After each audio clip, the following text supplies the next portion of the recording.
tough to play. She's such a fighter, and we know that all the players who fight like this, it's tough to win against them. She didn't give me any easy balls at the beginning, so I had to go and win my point. She has such a flat and tricky shots, so it was kind of tough for me to really spin a little bit and put the ball in. Let's start good. Third set, maybe better. She was playing better. Maybe my concentration was off for some time. She was playing good, but I couldn't find a solution. Probably I couldn't think good, and then I tried to call my coach to maybe discuss a little bit with him instead of going inside here crazy, you know.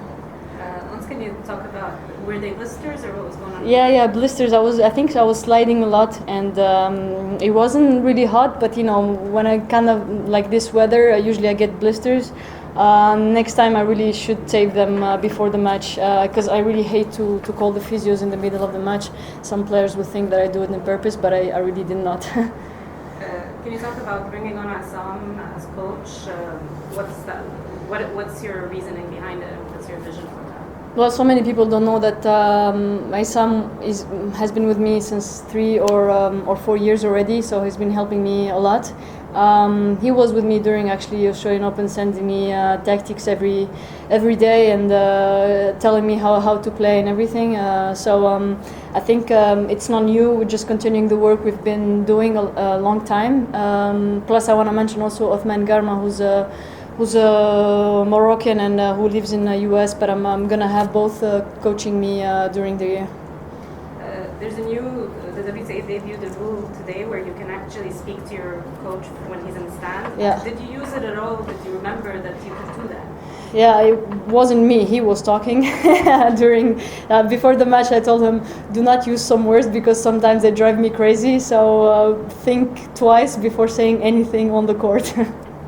But did you find it useful at all, or do you think it's going to be useful moving forward? Yeah, I think so. I mean, before I find it very like weird to give a code violation or something to coaching because everyone was talking. I mean, for me, they were talking to me in Arabic. Obviously, the chair and part did not understand anything. But I mean, sometimes you just say "come on" and they think it's coaching. So if it's like this in multi languages, then it's okay. Well, I expect myself to play good since I proved myself so many times against so many good players. It's just sometimes the mind is not in the right place, and if I'm really good in my mind, then I think I put a good motivation in my head. Then it's good. The results can be good. I mean, I learned a lot from last year, definitely, and coming to this year, 2020, set big goals, like I said before, and I think I'm ready, even mentally, I'm ready to play in the big fields. You know? Well, I mean, being a tennis player is tough. Honestly, traveling a lot, a lot of sacrifices, so sometimes you just have no motivations to play, and just you have to find the key, you have to find the right motivations to continue and be able to play good. I know you're pumped that you might play Halep in the second round, so how big of a motivation was that, and how do you look ahead to that match? I was really pumped from the beginning to see the schedule. I mean, the draw and everything, since I was there. I didn't have the choice. But, I mean, the second time I'm going to play her. Well, the first time really doesn't count. She was injured, but hopefully it's going to be a great match.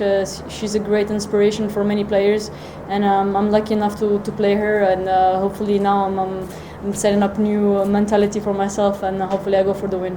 It sounded like a football match. Just can you talk about? I always do that. I mean, I think it relaxes me when I just shoot the ball with my foot. So reminds me that I should be maybe a football player, not a tennis player sometimes. But the crowd as well, they were singing as if it was a football match.